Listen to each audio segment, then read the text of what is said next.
had some gnome wizards. And you're like, well, all right, a gnome wizard. They're common enough. I mean, no offense to Bright. Gnomes are just, you know, they're smart folk. They tend to be studious. So there's a lot of wizards. But I noticed something in particular about this set of gnome wizards. And this gnome wizard, do we see something? Do we see something maybe a little off about this miniature?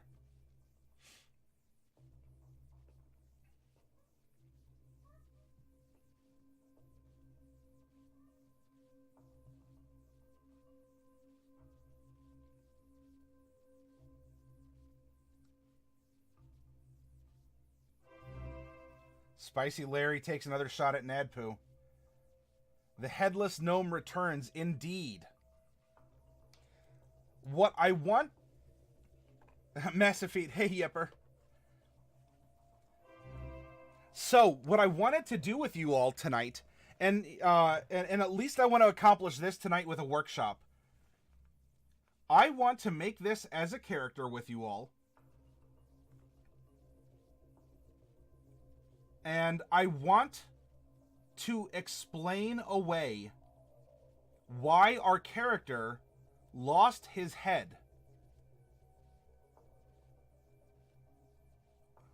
Why or how?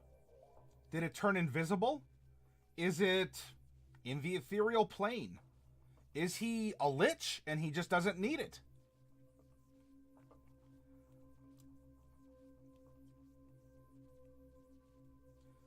Daly says, great session tonight. We fought monsters I have not seen since 3.5. Ooh, what are the monsters? Question, DM. This is just a small question. Can oranges be used as candles? I believe the citrus oil in oranges, like you can light an orange peel and the citrus oil will act as a wax and the orange peel will act as a wick. So I will give you a tentative yes from my recollection of obscure knowledge, Funny Dill.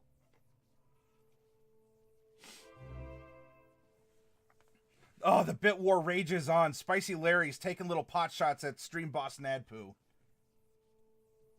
Nadpoo fires back and is patching up the holes here. All right, so with our emote preview, right? So here is the unpainted and here is the painted rendering. Now, because he's wielding a wooden staff, I want to open up options. I think that this figure could be a wizard. I think this figure could be a druid. This figure could be a sorcerer. What else?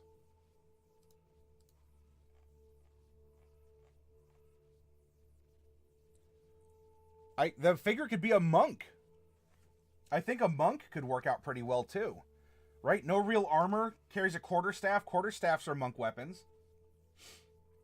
Should we call him Ichabod? Well, we'll find out. Let's go through a mostly random character generation, and then let's come up with a story for how our poor gnome doesn't have a head. What happened to it? Could be a cleric. Yeah, that's true. Pardon.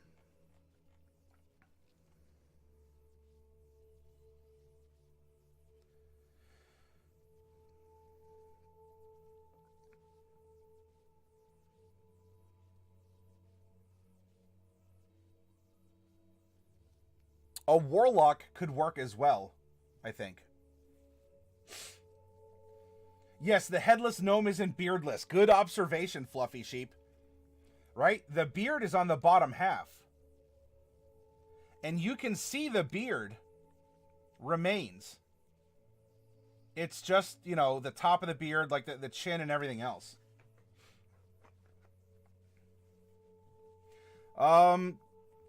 There's a lot of different lore for it, Corrida. It could vary. I forget what the official explanation is by Wizards. If someone could fill him in on that. Yeah, it depends on the setting. All right, so this is what I want to do. We have our character generator. Now we're going to prune a couple options. And of course, we've locked in that we have a gnome, but I'll still roll. Do we have a forest gnome or a rock gnome? So let's go over here. Here is our blank character sheet. Let's go to the top and roll for it. We already know that we have a male. And we know that we have a gnome. I'm going to roll a d10. And why don't we figure out if we have a... let's see. If we have a forest gnome with evens, a rock gnome with odds. Evens. So we have a male forest gnome that has the alignment of, we're going to roll 2 percentiles. 46, 64. Ooh, a palindrome. Too bad he's not a paladin. Wouldn't that be something? 46, 64. Not that he couldn't be, but... Just entering into neutral. He's true neutral.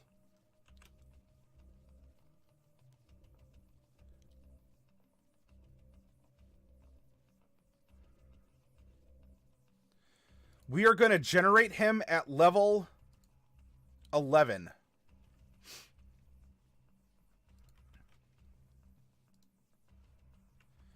And now let's see if any of his stat bumps that he would get at 4, 8, and almost 12.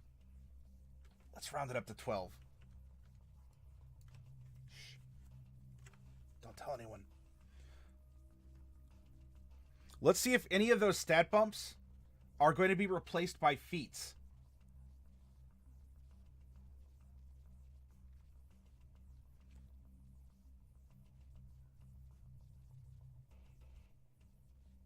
Let's see, that was alignment. Wait, if I rolled an 11, did I just dupe myself here? All right, so we went with Forest Gnome with our first roll, and then we went into our 2d100 for alignment, and then it was what level, and I rolled an 11. Oh, because I rolled an 11. An 11 would indicate level 5. Whatever, let's stick to 12. It was my mistake, and I will take measure to correct it. All right. Now we're going to see if any of his ASIs, his ability score improvements, are replaced by feats. 86, yes, in fact. Ooh, just 3. So all 3 are going to be replaced by feats.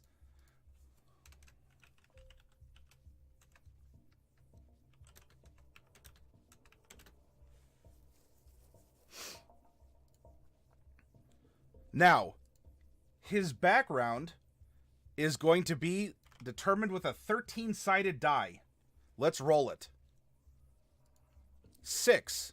He's an artisan or a merchant. A guild artisan or a merchant. Now we're going to roll a d20. Which kind of artisan or merchant?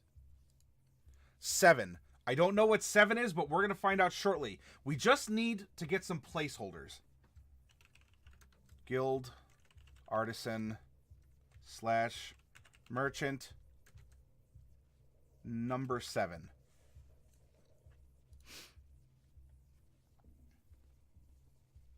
All right. Now, we've pruned the list a little bit. Based on the model, kind of drawing inspiration, I think we can go cleric, druid, monk, sorcerer, warlock, wizard. I mean, could you be a barbarian? Could you be anything? It's a quarterstaff. It's a simple weapon. Being somewhat thematic, at least. I'm technically fighter.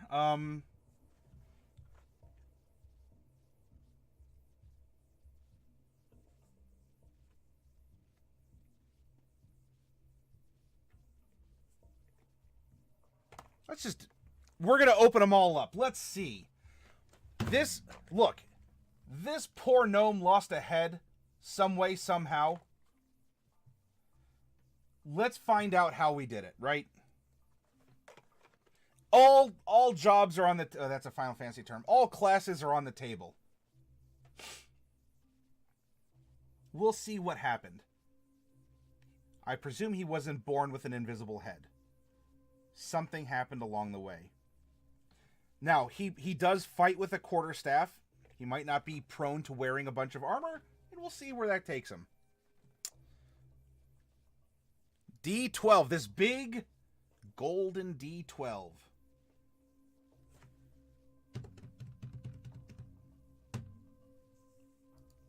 $10. A sorcerer. This is our third sorcerer this week. In particular, evens, a wild...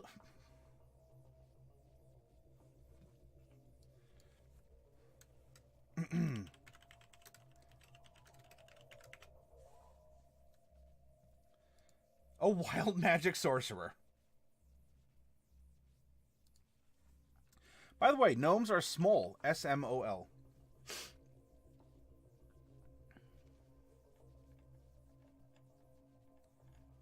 How could a wild magic sorcerer just have his head turn invisible permanently?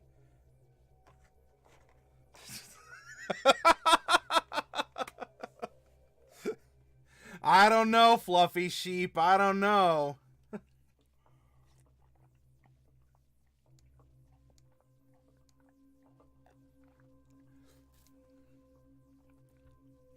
I guess we should still find out what caused the head to have this effect. Invisa head. Apparently it was meant to be, because if we're entertaining everything, this had to happen. Okay. So, a gnome's height starts at 2 feet 11 inches, and we're going to add 2d4 inches to his height. We're adding 4 inches. So he is 3 feet 3 inches tall. We're going to take that same 4, multiply it by 1, and add it to 35, and so he weighs 39 pounds. How old is this character? Well, let's roll a percentile and find out. 33. A young adult. He has a mighty beard, but you know what? Wild magic, right? Who knows? So we have a young adult forest gnome wild magic sorcerer. Column 2, gnomes. So between 41 and 120. So I'm going to roll an 80-sided die. Okay. So he is only 68 years old.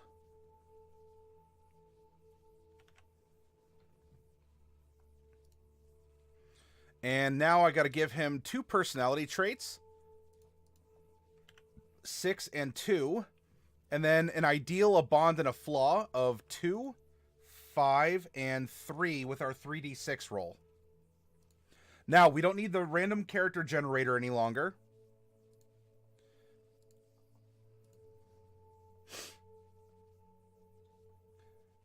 Coffee Cat says that beard can be made of feathers. Indeed it can, Coffee Cat. Indeed it can. I might just have to try and paint the beard as feathers.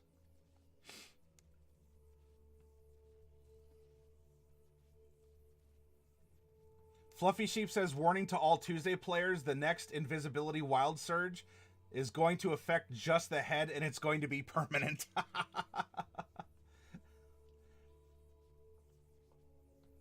Fluffy Sheep says, the flaw, I'm self-conscious about my appearance. Wouldn't that be something? I mean, that could be it. In fact, we're going to go to that.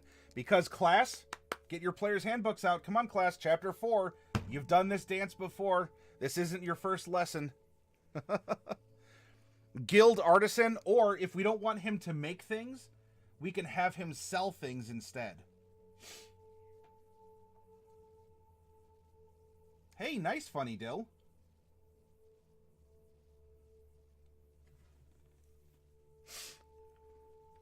All right.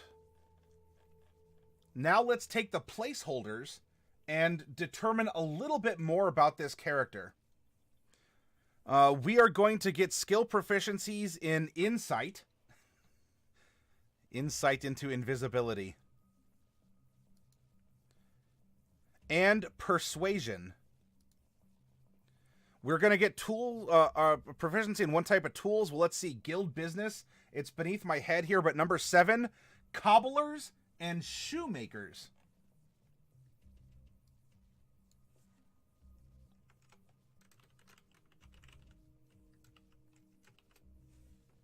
Cobblers and shoemakers. We'll get a language of our choice. So let's see, as a gnome, we can speak common, gnomish, and we get another one from our background. Our tools will be cobbler's tools. And equipment will get cobbler's tools. A letter of introduction from our guild.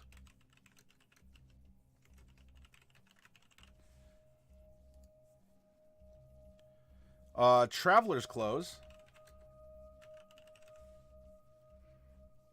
And a belt pouch containing 15 gapuz. A gnome shoemaker? Well, isn't that unique? Says a particularly sensitive to the plight of small folk.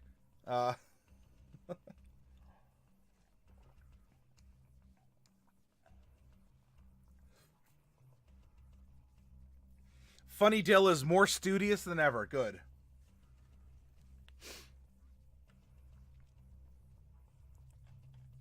Now, here's the thing. If we don't want to make him a shoemaker, we can instead replace his artisan tool proficiency with land vehicle proficiency and replace his artisan tools with a donkey and a cart, and he is simply a shoe salesman.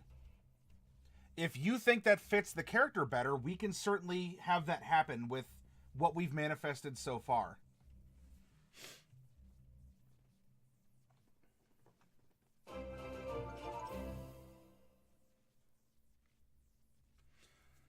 Kitty Cat Cosplay. Thank you very much for that host. Now, if you're stuck in ad purgatory, I don't want to be too, I don't want to be too quick on that. So I'll wait. I'll wait for you to say hi.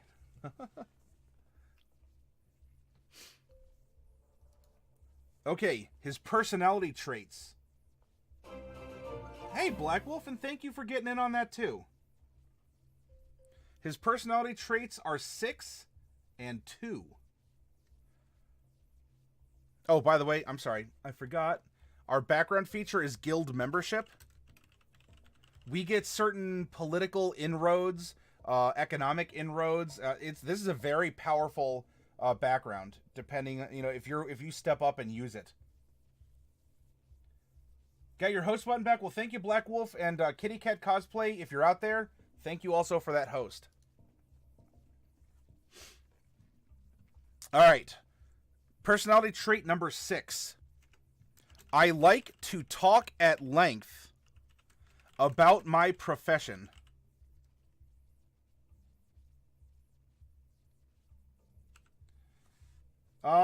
I believe that's actually from Dragon Ball, where the planet is lending its energy to Goku for a spirit bomb.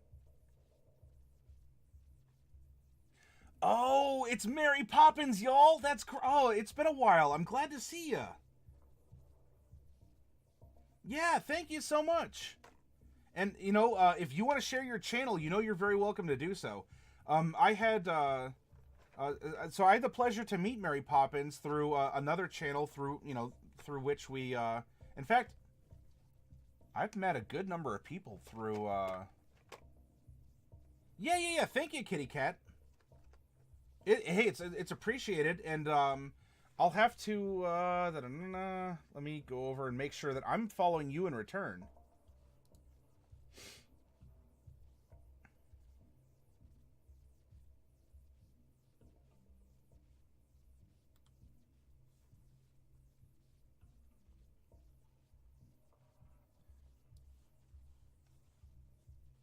There we go.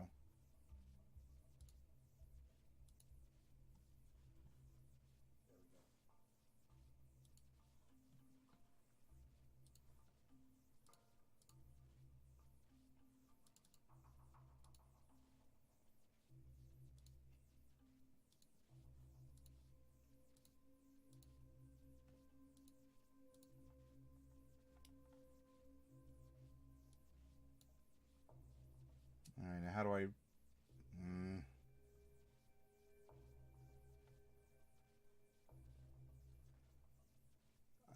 I brought the menu up through slobs here, and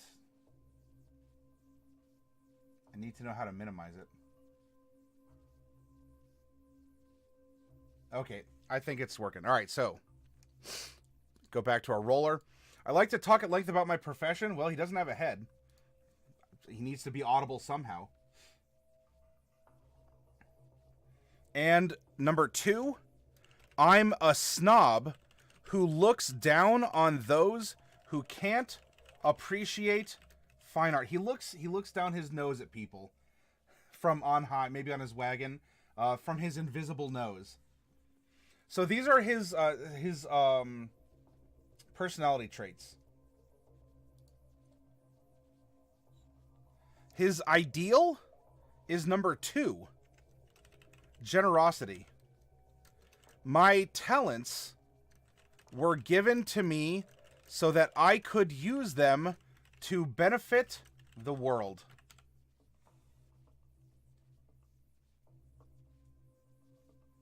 Yep, it was Journeyman. I'm sorry, I was having so many different thoughts here.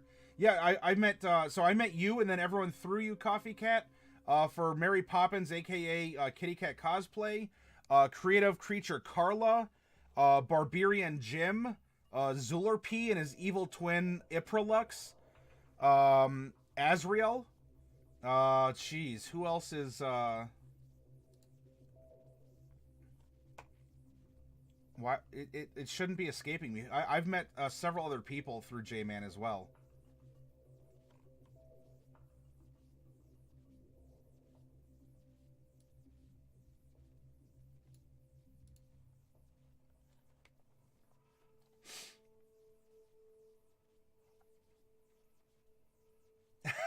Fluffy sheep. That's exactly how that would go. All right, his bond is number 5.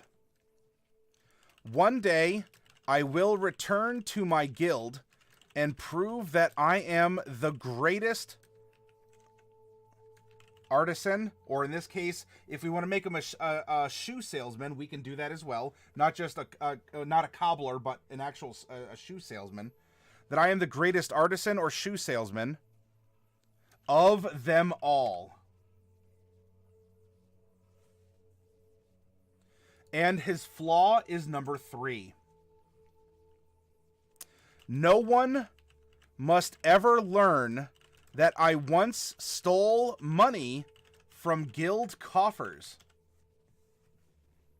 Could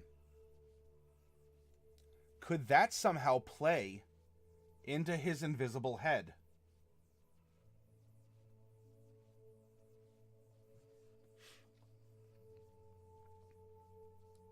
Now, based on this, everyone, do we want a cobbler that produces shoes, or do you see this character, this male forest gnome wild magic sorcerer, as that's true neutral, right? You know, he'll sell to anyone, he'll buy, you know, from anyone. Like he's a balanced person. He's not necessarily like an Al Bundy.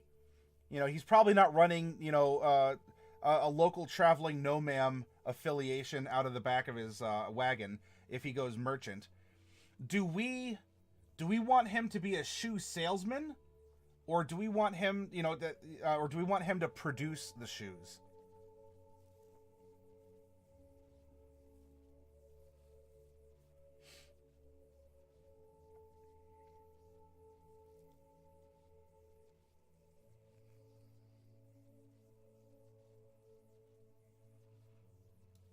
Darkwolf says he had a nervous tic when he lied, so he tried to cast a spell to prevent him from showing face. Instead, he turned his face and head invisible. Well, as a sorcerer, he's very charismatic, And so if he felt like he was failing, that could have very well caused a reaction, right?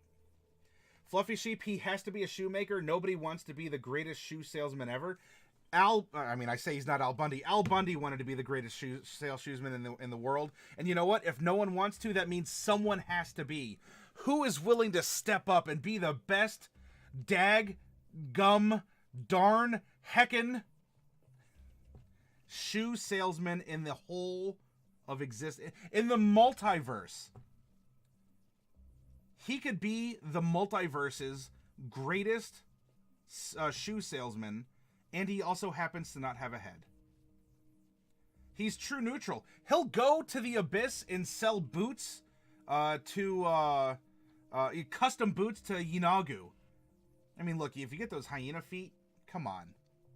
You gotta have someone who knows how to sell a good shoe.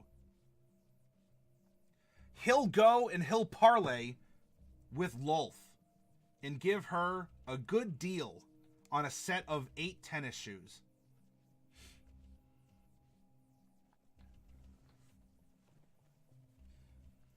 Fluffy Sheep says, I'm seeing a Pinocchio sort of thing, like a woo. Yeah.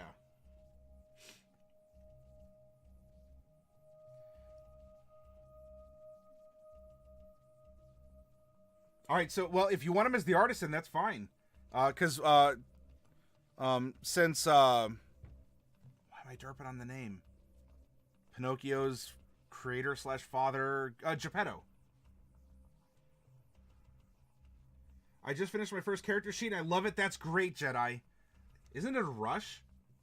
Yeah, Geppetto. Okay, so we're gonna... He is a shoe artisan. A cobbler, a boot maker.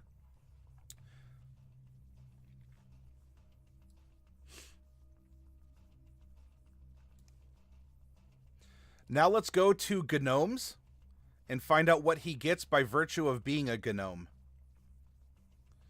One of the first things is he's small. He's also going to get 60 feet of dark vision because you have those big old anime eyes.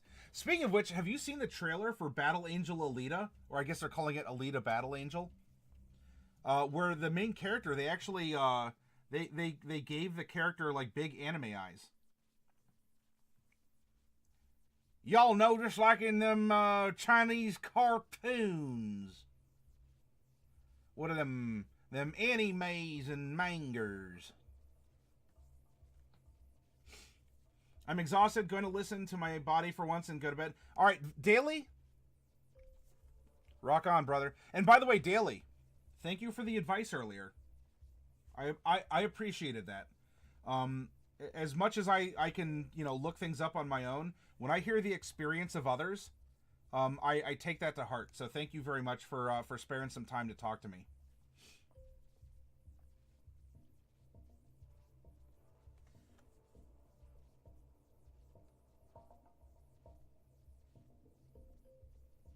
Hey, yep, Daily. That's why I wanted to pinch you for some knowledge. All right, we have dark vision. We have that. We have our speed is 25 feet. 12, 12, 0. Custom to life underground. You have superior. Okay, gnome cunning. You have advantage on all int, whiz, chaw saving throws against magic. That's really, really good. Advantages. Int. Actually, we're going to summarize this under race with gnome cunning. Save a little bit of space on our paduff. As a forest gnome, actually, as a gnome, we get an intelligence bump of 2. And as a forest gnome, we increase our dex by 1. We also know the minor illusion cantrip. Intelligence is your spellcasting ability for it. So for cantrips, we're going to put natural illusionist, minor illusion. And we also can speak with small beasts. Through sounds and gestures, you can communicate simple ideas with smaller beasts. Forest gnomes love animals and often keep squirrels, badgers, rabbits, moles, woodpeckers, and other creatures as beloved pets. What if a shoemaker sticks a few shoes onto a stick? Would that be the legendary mace or club of the shoemaker? Yeah, so it would be a yeah, so he'd really be oh, there's a pun in there somewhere. Beating, kicking, oh, he really will sock it to him. Maybe. Does that one work?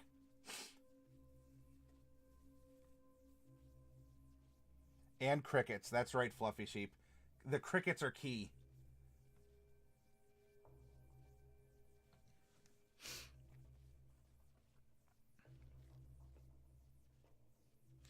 All right, so that's... Congratulations. Not only do we have a Cobbler, we have a Forest Gnome Cobbler, and now let's go to Sorcerer and find out what our Sorcerer will get us. Right?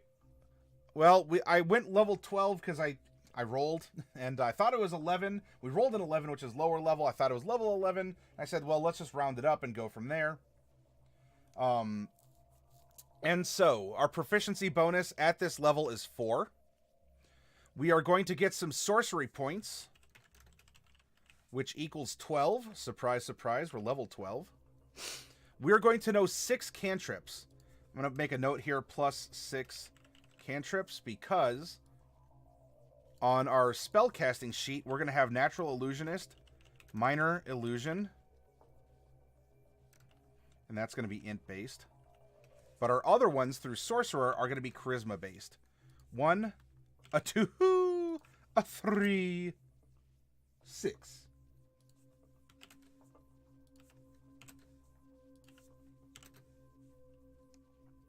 Our spell slots are going to be 4, 3, 3, 3, 2, and we're tickling 6th level. Look at that.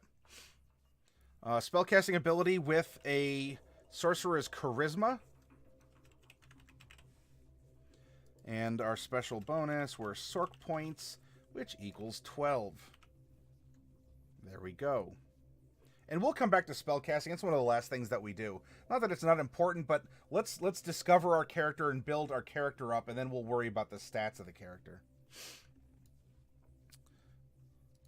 4, 3, 3, 3, 2, and 1. And there we go. Our hit dice. We are a D6 hit die class, and as we're level 12, we get 12 D6 hit die that we can use to naturally recover hit points during a short or long rest. So we're not the beefiest, but we are very casty, and we can manipulate magic in very powerful ways, so that's the trade-off as a sorcerer and as a wizard. Weapons, daggers, darts, slings, quarterstaffs, or staves, depending. I don't know if any of you pronounce staffs as staves. I accept that. So weapons, we're just going to put sorcerer weapons, because it's a specific curated list, instead of like simple. No tool proficiencies, but that's fine. We're an artisan. No armor proficiencies. Our saving throws, constitution and charisma. There we go. Now, our skills. This is what being a sorcerer has made us proficient in doing. And I know it's behind my head right now. Isn't staves pronounced like stabs? Oh, like stabs? I thought it was like, because you stave in. Like, something staves in? Because they're staves? I thought it was a long A, like a hard A.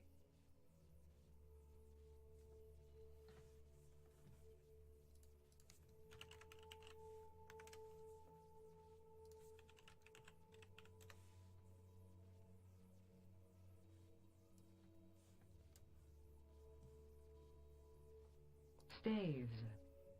Staves.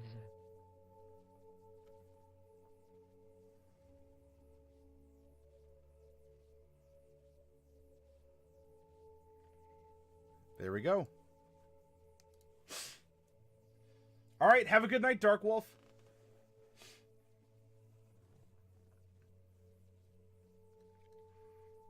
So we can be proficient in Arcana, Deception, Insight, Intimidation, Persuasion, and religion. Well, we already have persuasion, and we also have insight. So really, we're just picking between arcana, deception, intimidation, and religion. Let's look at his personality. I like to talk at length about my profession. I'm a snob who looks down on those who can't appreciate fine art. My talents were given to me so I could use them to benefit the world. One day I will return to my guild to prove that I'm the greatest artisan of them all, and no one must ever learn that I once stole money from guild coffers. Especially with that flaw, I think deception would be a good one. I kind of like that pun that Dark Wolf made about saving face. So, all right, intimidation for sure.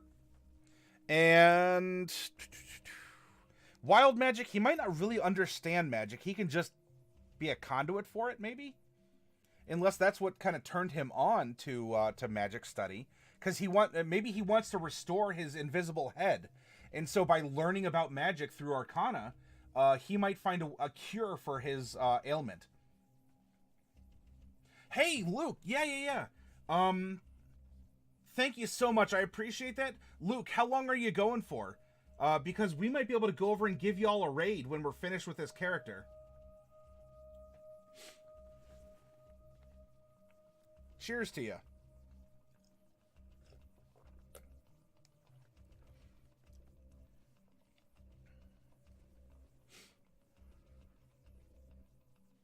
We'll be around? All right. Then, I don't know how long it'll take. We're kind of in the halfway point.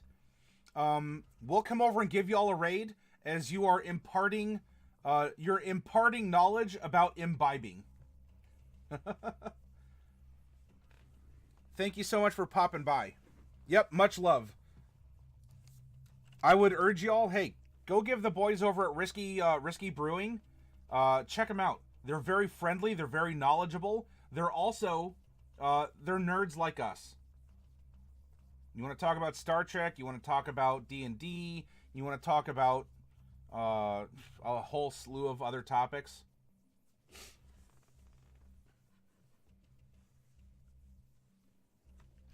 Talk at length about my profession. I'm a snob who looks down on those who can't appreciate fine art. My talents were given to me so I could use them to benefit the world.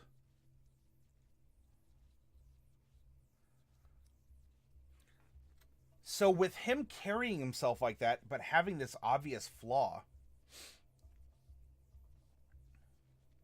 I kind of like going Arcana with him. Because he's such a professional in everything else except this one thing that's afflicting him that he can't understand. Or at least he doesn't out of the gate. All right, our starting light crossbow or a simple weapon. So we can give him, I guess we'll give him a light crossbow. Why not, right? You need some defense. He'll also get 2 daggers in the starting package.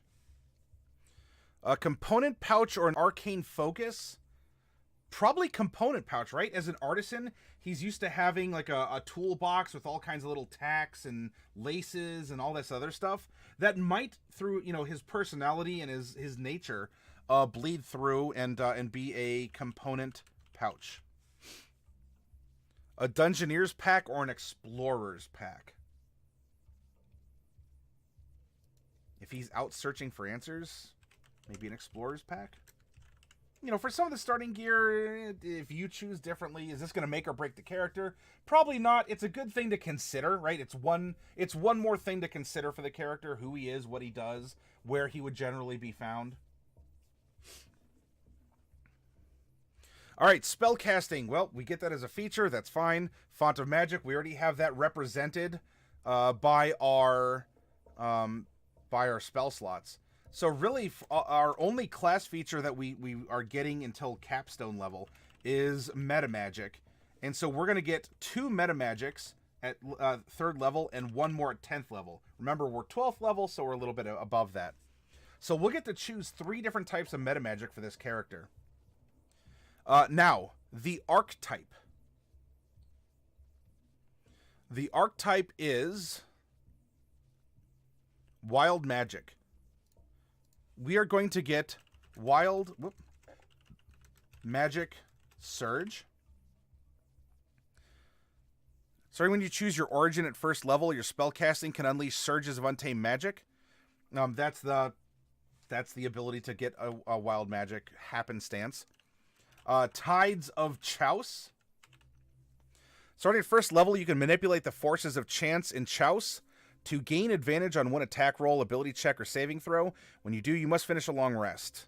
And because this, the surge of fate and chaos does go through you, you are learning to manipulate that. Bend Luck at level 6. Once more, we're exuding these features that we're subject to forces, but we can also manipulate those same forces. And we're not quite at Controlled Chaos or Controlled Chouse, if you would like to deliberately mispronounce that word several times in succession, because that's not until level 14. We're getting there. We've got to sell a couple more shoes to earn that promotion, don't we? I guess manufacture for sale. We got to come up with a brilliant idea. Let's revolutionize the shoe industry. Somehow. We're gnomes. We can do this. Come on. Come on. Maybe we'll invent Velcro. Ooh. We're a forest gnome. Yeah, of course. Like little thistles and burrs that stick to your clothes. Running through the woods, you're like, oh man, look at all these little thistle balls clinging to me, and it suddenly hits you. Well, hopefully not a thistle ball. What if I developed a material that has little, if I kind of skinned a thistle or a burr, call them burr skin straps or something like that. You skin a burr, or I don't know, you can call it burrwool, right? So we have Fluffy Sheep, who's all sorts of fluffy and is very fibrous as a being. And then you take little burrs and thistles, and of course you hook them. Maybe we haven't. What do we want to call it? Let's not call it Velcro. Come on, let's come up with a name. We've invented Velcro, but let's not call it Velcro. This is going to revolutionize. This is going to revolutionize clothing and shoes forever. He kind of looks like he's wearing Velcro shoes anyway. Definitely, I can see it on... I think we could use it on the gloves in his robe. Fluffy Sheep, no using me for Velcro.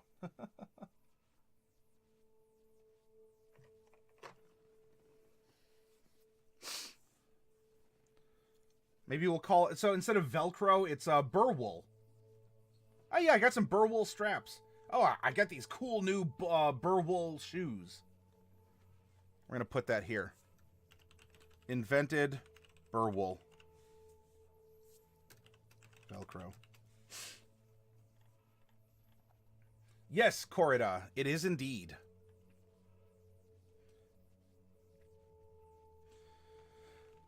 All right, metamagic. Metamagic and more metamagic. What? So he expresses himself, talks at length, so he's fine taking his time. I'm a snob who looks down at those who can't appreciate it. So again, more time taking. Generosity. My talents were given to me so that I could use them to benefit the world. A part of me wants to say subtle spell, because he can cast spells without having to stop working.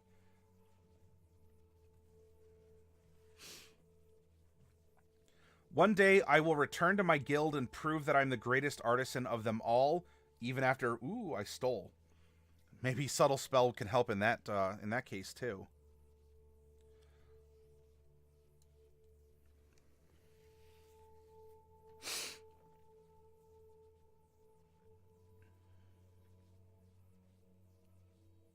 So he's patient and methodical. That kind of speaks to me of... extended spell and subtle spell lets him work while casting spells.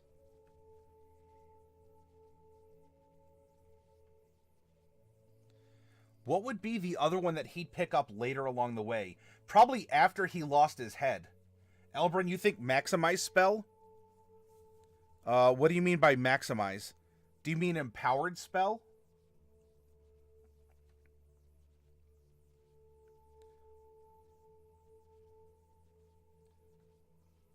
There's also Careful spell. When you cast a spell that forces other creatures to make a saving throw, you can protect some of those creatures from the spell's full force. Empowered or Twinned? Well, we only have one slot, Elbrin. You're gonna have to make a decision. The fate of this character rides on your shoulders, Elbrin. And if you choose poorly, who knows what will happen.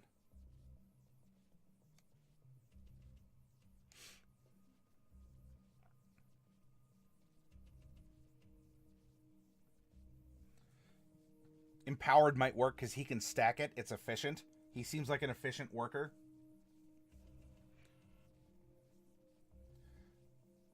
Twinned? You know, I was thinking twinned, but it just... I don't know. Twin just didn't seem to be his thing. Empowered simply because discretion among those he's with, not as important as getting the job done. Empowered it is, my friend.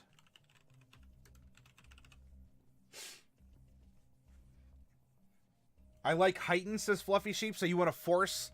so if that goes into his personality for kind of dominating a conversation, you know, he wants to be the superior force. Is that what you're thinking, Fluffy Sheep?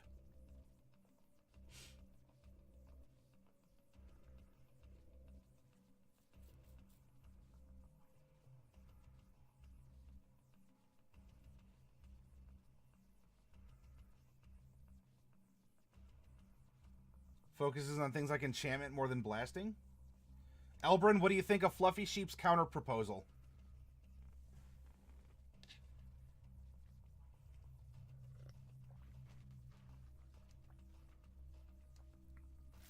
By the way, tonight's beverage, green tea with ginseng and a little bit of honey.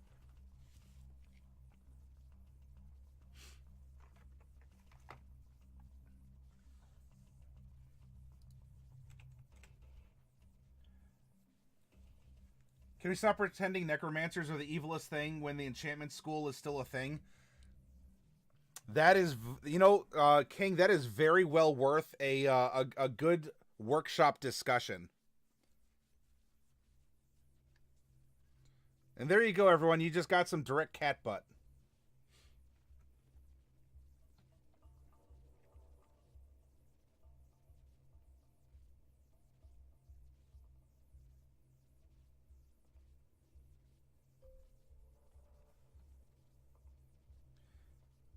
All right, so I guess we'll go...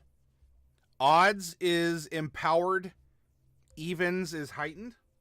I'm fine with either, honestly. Roll a d12.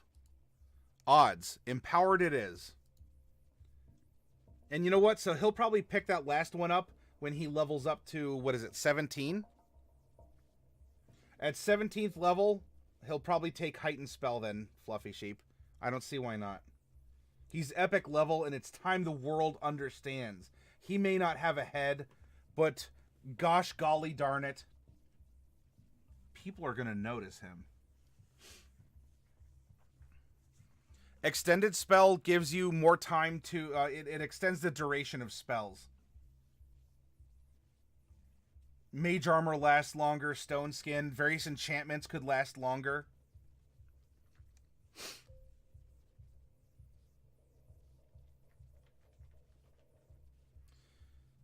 All right, now, before we add our stats, we should go through and add the feats. Remember, we don't get ASIs. We're specialists. Let's choose 3 feats for this character to take. Chapter 6, everyone. I know we don't often end up here. However, make sure you have your PHBs open. And let's empower our character even further. Because some feats come with a stat bump. Not all, but some.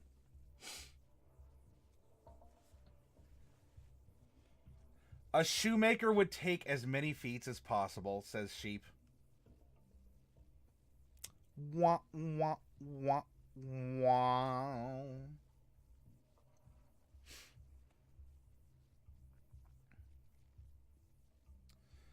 Let's see. I'm kind of thinking at least one of them might be skilled, right? One of them might be skilled to take more skills because he's a professional. And you know what? Ooh. Is this the rare circumstance where we might give him the lucky feat? I normally avoid it because lucky is just a solid, everyone can use it feat.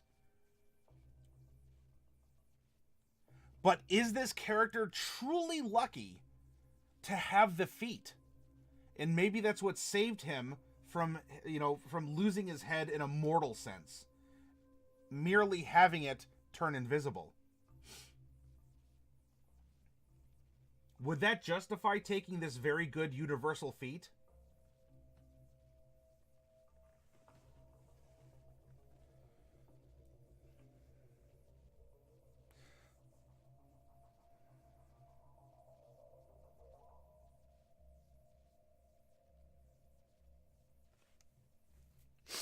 Inspiring leader could be interesting.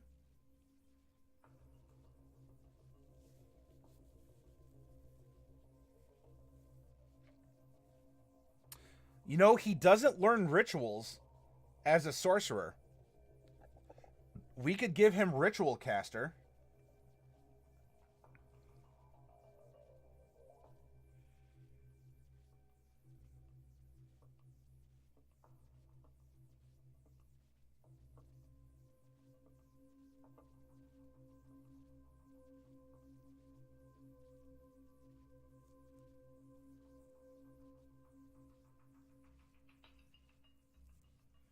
Martial Adept could be very interesting, right?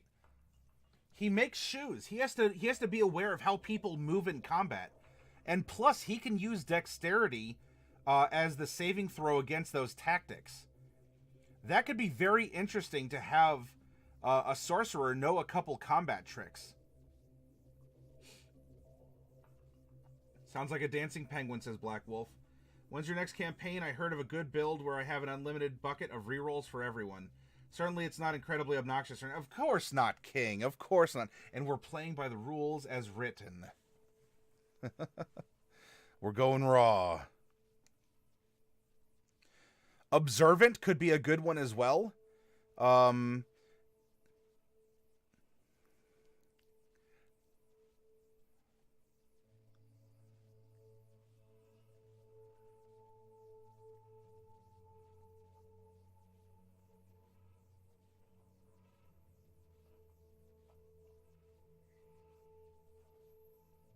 Resilient could be a good one.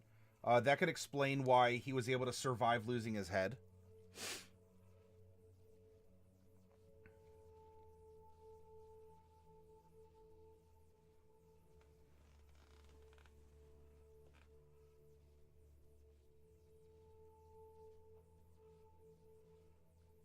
And skilled. I think skilled could work. So there's several things that, well, I think could work. What do you all think? You're kind of thinking observant also? Observant is a good one. I wouldn't say it's as universal as lucky, but it is a solid one. Observant plus expertise as a class feature makes some really high passive perception. Yes, indeed, Coffee. Resilient is so bog standard for spellcasters. Well, we might not have to take it, because as a sorcerer, you already get Constitution as your saving throw. So you are naturally a little bit more resilient.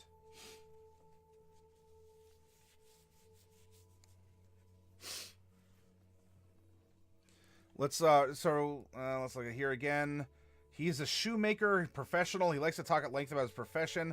I'm a snob who looks down on those who can't appreciate fine art. Generosity and my talents were given to me so that I would use them to benefit the world. One day I will return to my guild and prove that I'm the greatest artisan of them all. No one must ever learn that I once stole money from guild coffers. Oh, I'm sorry, Elbrinn, if I missed it. Ritual caster, observant, and keen mind. Now, if we give him ritual caster, what sort of rituals do you think that he would take? Keen Mind, increase int by 1. You can tell your direction. You can tell the time. And you have an eidetic memory for the past month.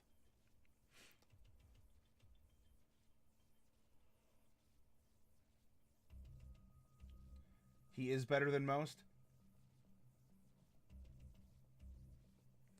And Observant is increase int or whiz by 1. You can see a creature's mouth while it's speaking a language you understand. You can interpret what it's saying by reading its lips. And you have a +5 to your passive perception and investigation. If any of you play with passive insight, which I loved passive perception and insight in 4th ed, I don't see why a passive insight couldn't exist in 5th edition also, or why Observant... maybe not Observant. Maybe you want to have that be a writer on Keen Mind. Either way, if this character ends up with both.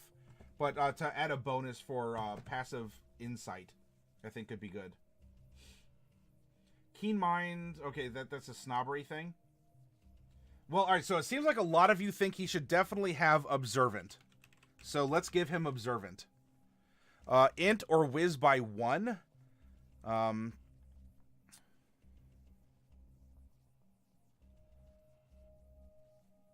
don't know. Throw it in wisdom, maybe.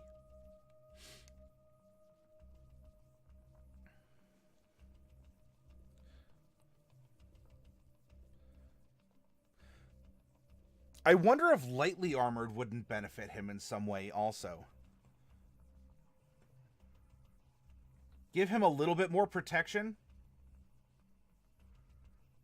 Especially because he will be very dexterous, both for his tool use and just as his defense and offense. Boots are kind of armor. Plus, if he has the proficiency, he can cast in light armor as well. And you know what could work? If we went lightly armored and skilled, we can make him skilled in leatherworking tools. And so not only does he make boots, but he knows how to tan hides and to make items out of leather, including light armor.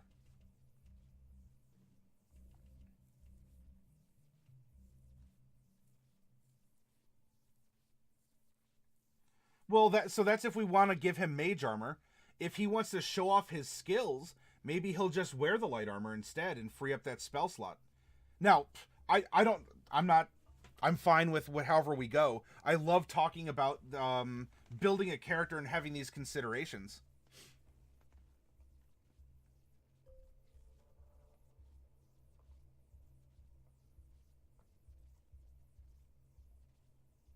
Right? Because he wants to show off his work.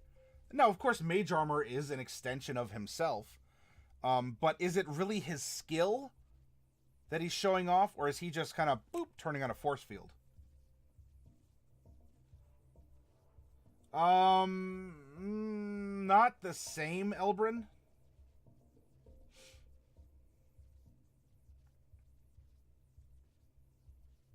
I don't know if, and I don't know if divination... I don't know if divination is his thing.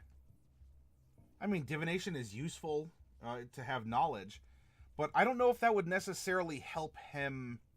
Because even if you're like, well, oh shoot, I don't know if creation is a ritual. It might be. Is he creating, or is it the magic? And I don't know if he'd want the magic to create things. That said, I don't think he'd take mending as a cantrip, because he would rather do it himself.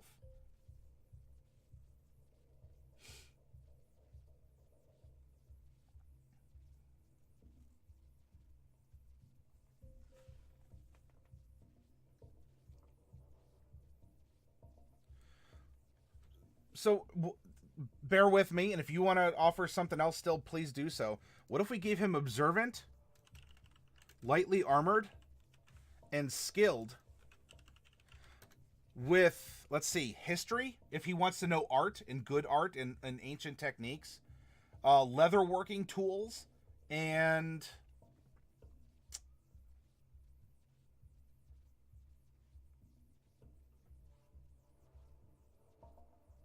sleight of hand for fine work with his fingers.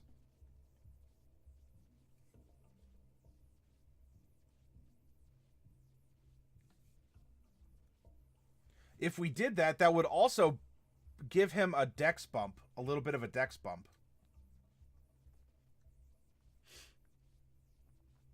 That said, his charisma, we're going to be making another non-optimal sorcerer, which is fine. This character has a lot of flavor. I like this character.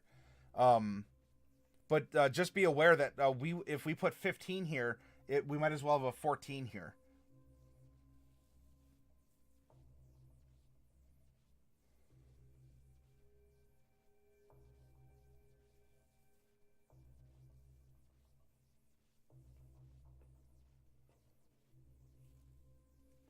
So maybe alert, observant, and lightly armored. Initiative, you can't be surprised. I don't know if is he that paranoid? I think he does have an obsessive streak, Elbrun, but I don't know if he's paranoid enough to take alert. Right? He's more the person who wants to sit down and take his time. Not in a rush.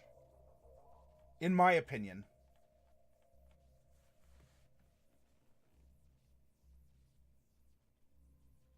All right, we have an artiste.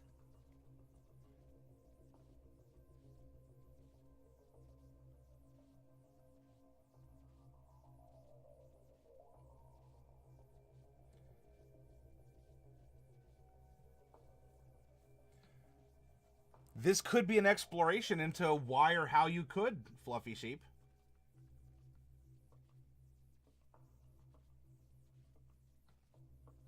I mean, kind of dovetailing into what Coffee Cat was talking about. I mean, you have mage armor, and sure, we could take mage armor, or because in this particular case he's an artisan.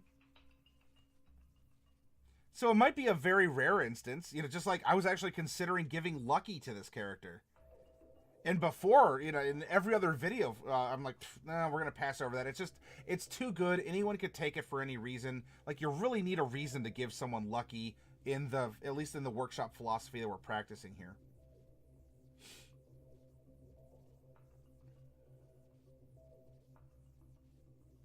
Yeah, I mean, he could take shield instead if you still want to give him something defensive.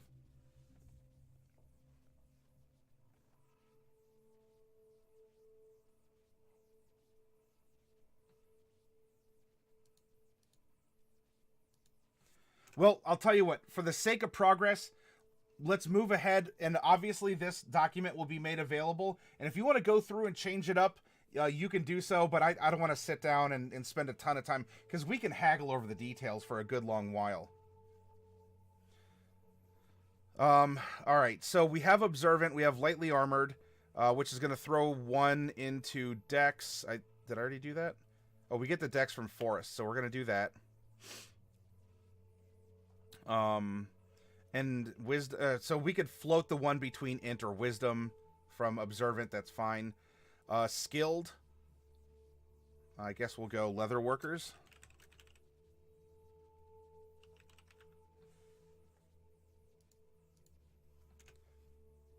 History. And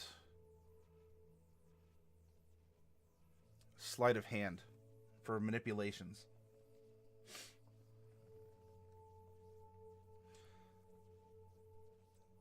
In that case, we are floating, let's see, so a 2 in Dex, 2 in Int, and a 1 in Wisdom, but Intelligence could be 3 if we wanted. So Charisma is going to be important, but again, we might as well just give him a 14 if we're going to give him a 15.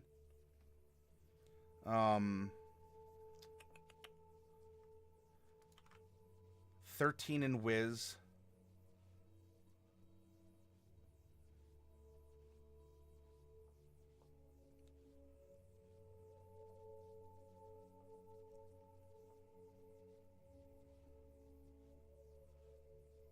Leathery. He might be I don't know.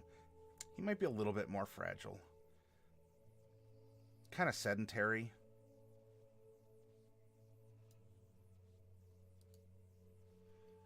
He's not as reliant on his magic in some cases. 14, 13. 12, 10. No, we got to go a little higher. Let's just put the 15 in charisma. We're going to put the 14, 15, 14, 13, 12, 10, 8.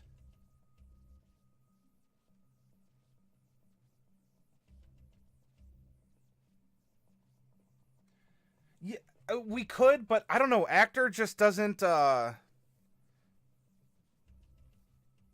for this character, for his personality and his trade, I don't know if actor necessarily because I was thinking that too, but then I found myself saying, well, we'd just be taking actor for the charisma bump. And that didn't, I don't know, it just wasn't jiving.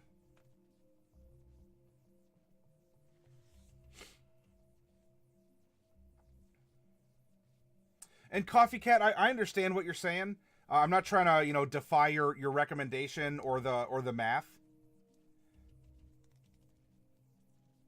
Is there another charisma plus one? I don't. There might be one other. Well, no, because we already have the proficiency, so we won't be able to get it from that. Inspiring Leader doesn't offer one.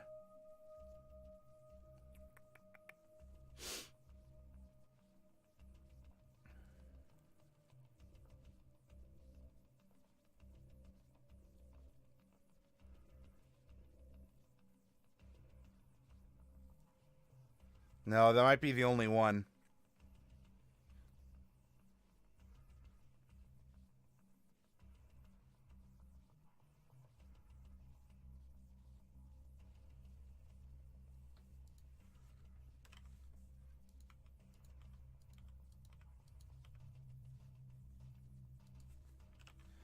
All right, let's plug in the numbers real quick. Again, we can. I'm very open-minded to what y'all are saying. For the sake of progress, I do believe you, Coffee Cat, that the statistics are what they are.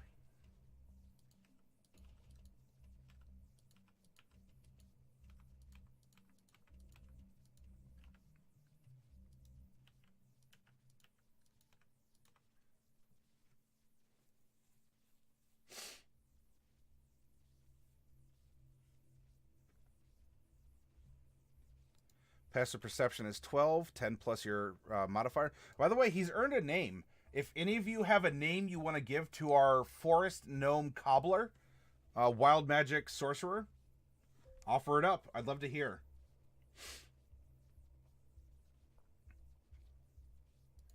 Initiative's going to be at a +3. Armor class, I mean, that just depends if we're looking at what kind of armor. I mean, by level 12, you probably have more than just leather. I mean, you might have studded leather, so that's 12 plus dex mod. It'll get to show off his talents. If he has that, that'll be a 15. No shield. Hit points at level 1, you get your maximum, so 6. For the other levels, all 11 of them, not 111, you get half plus 1. So that's 3 is half of 6 plus 1 is 4. And then for all levels, all 12 of them, you get bonus HP equal to your con mod. And so here's our equation. We have 6 plus 44, which is 50, plus 12 is 62. So by level 12, he has 62 hit points. For his ranged physical attacks, that requires dex, and daggers are finesse, so you can use dex instead of strength. So we're going to be attacking with a +7 and a +7. Light crossbow is 1d8, plus dex mod bonus damage, piercing, 1d4, plus dex mod piercing damage. If we're attacking with a spell, we go off charisma, that's a +6. And the DC to resist is going to be 14, because you just add 8 to your attack modifier, and bada boom, there it is.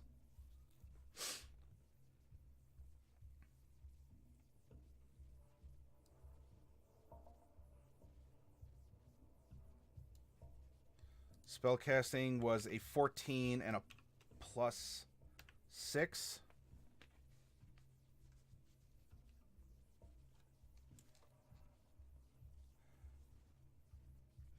Jan Rodrigue, you want to name him Digby McSnufflepuff. Sounds a bit gnomish, doesn't it?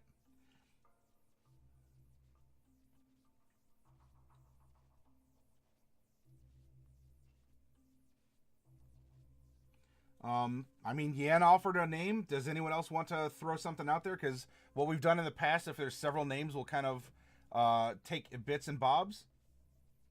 Yeah, I think it sounds gnomish. Hey, I'm fine. We can call him Digby McSnufflepuff if you really want to. I take no offense. Let's go back real quick and take a look at our sorcerer spells. Now, if we take... When you level up, you can relearn spells. And you can also... you can take... Just because you can take a level 3 spell doesn't mean you can't drop that into a level 1 spell instead. And you can also take a level 1 spell and move it into a level 3 spell when you level up, if you want to switch it around. So without getting into the finery of where we are... you know, of shuffling spells, this is going to be the standard output. Right? Level 1, we get 2. Right? We follow the spells known chart. So then we have level 3 and level 4. Level 5, level 6 is when we're getting these spells. 7 and 8. 9 and 10. And then at 11, you can see here we do get our 12th spell, but at level 12, which we are, we do not get a new spell. We won't get it until 13, and it'll be a 7th level spell. It was half a joke? What's the other half then?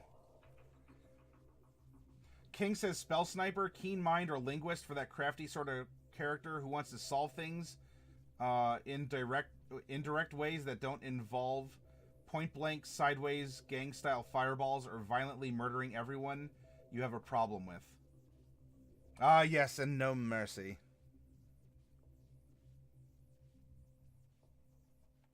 Well, we did go kind of indirect anyway because of subtle spell, and that could be comboed with things like, well, empowered is more for if you really got to get your point across.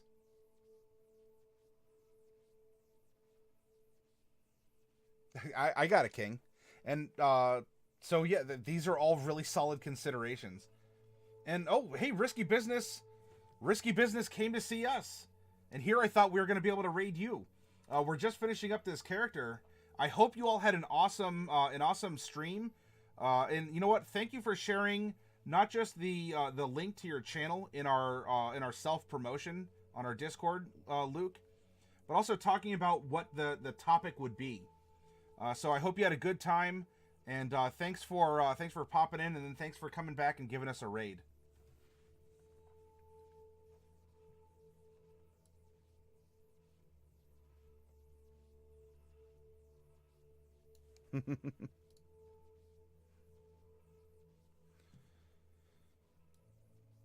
So from here, it's really just a matter of spell selection, which, you know what?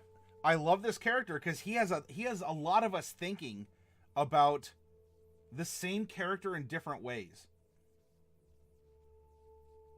And so I think I will this PDF will be made available to you all on our Discord after I get all these videos up for the week. I think I'm going to leave this blank for you all to consider. What spells would he take? King obviously has called out enchantment as the truly evil magic school, and enchantment could work, you know, for someone who's a powerful force of personality. We've also made a somewhat non-optimized sorcerer, with the charisma being what it is. So maybe he doesn't take a lot of direct attack or save spells.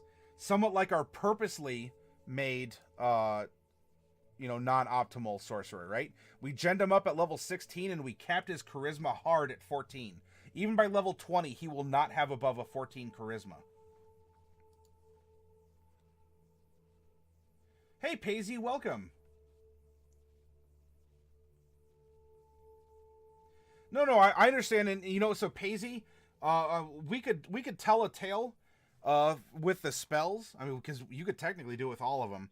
The goal was, let's tell a story about how this gnome lost his head, or it turned invisible, or it's detached on an ethereal plane. He became a Dullahan. There's so many. There's a lot of different ways that we can explore this. And so we did a mostly randomized character generation session, and this is what we ended up with. Going back to Yan.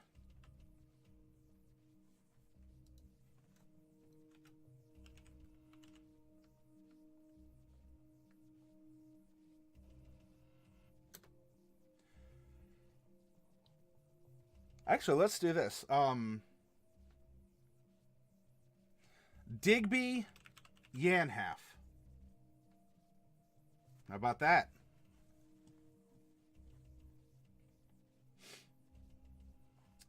It's been an excellent session, Paisy. A lot of high energy, a lot of fun. Gave away some minis. We cracked open some other boxes. It's been a great cap to our first week back of year 2 of the channel.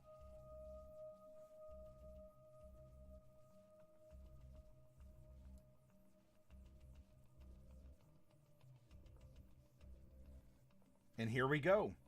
And so you know what that means? I will be painting Digby Yanhalf in this coming week, along with Corrida's Dragonborn. And you know what I'll do? I'll find a couple other minis to paint on the session, and I respect Pouty Lips for wanting the adventurer set that, well, Volvo won and he bargained for. I respect him wanting this to be sent blank. I was hoping to be able to paint this up, but I will find something else to paint also, and we'll make a couple characters, right? I have characters left over from Coffee Cat's pull, and I have a character left over from Corrida's pull, and let's give them stat sheets also. And in fact, you know what we might do? It seems like Digby might have a brother who's also into magic, and so we can paint him up also. Yes, Paisy. Physically, yes, we do use minis.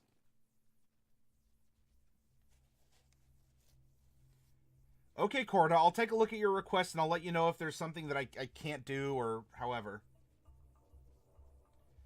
Yes, tonight was the grand prize, Paisy.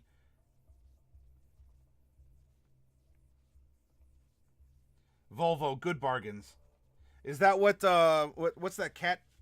There's a race of catfolk in Elder Scrolls, and isn't there one that's like a particularly like well-known merchant? Is that what that merchant says? Good deals?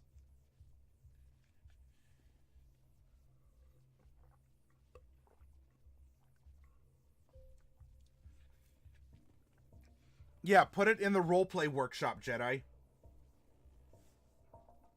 A Khajiit, okay.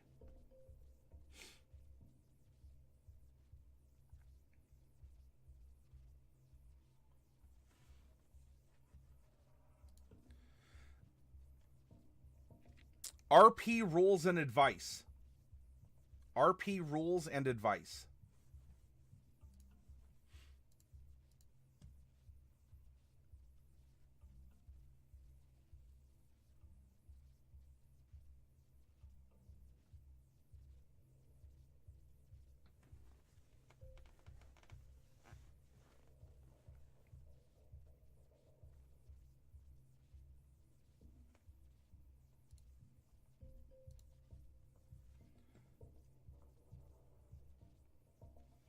Well, everyone, it's about 3 a.m. I think we've had a fantastic week. It's been a pleasure to be able to stream. I mean, I know I haven't left Discord or anything. We could still talk through there. It's great to be back in the saddle, to be here with you all, to get those creative juices flowing, and to begin year 2 off right. So let's congratulate ourselves. We've done a lot this week, and we've had a lot of fun doing it. I wish I could stay up later. I'd love to play like Jackbox or something with y'all, but I think I'm gonna go to bed a little early tonight and rest up. Remember, I don't normally broadcast Sunday or Monday night. If I do something special, I'll let you know. Otherwise, You know what comes up after Monday night?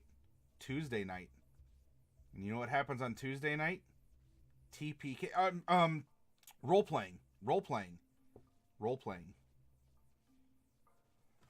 Let's go raid Captain Milne. He's an awesome dude playing Minecraft. We'll say hi to him. Look, our channels are like, I mean, we're not like peas and carrots. Maybe we are. Maybe we are like peas and carrots. Are we like succotash? Are we like lima beans and corn? We'll have to ask him when we go raid him. But anyway, yeah, it was a great stream. Thank you all so much for the energy, the fun, for supporting the stream through subscriptions and minis and just, you know, bit donations and all that, for the advice, for the conversation and the thinking. You all are amazing, and I'm honored to be here with you on this platform. Have an awesome rest of the weekend and the beginning of the week. And I'll be on Discord if you need me. Otherwise, I'll see you Tuesday, huh? Peace.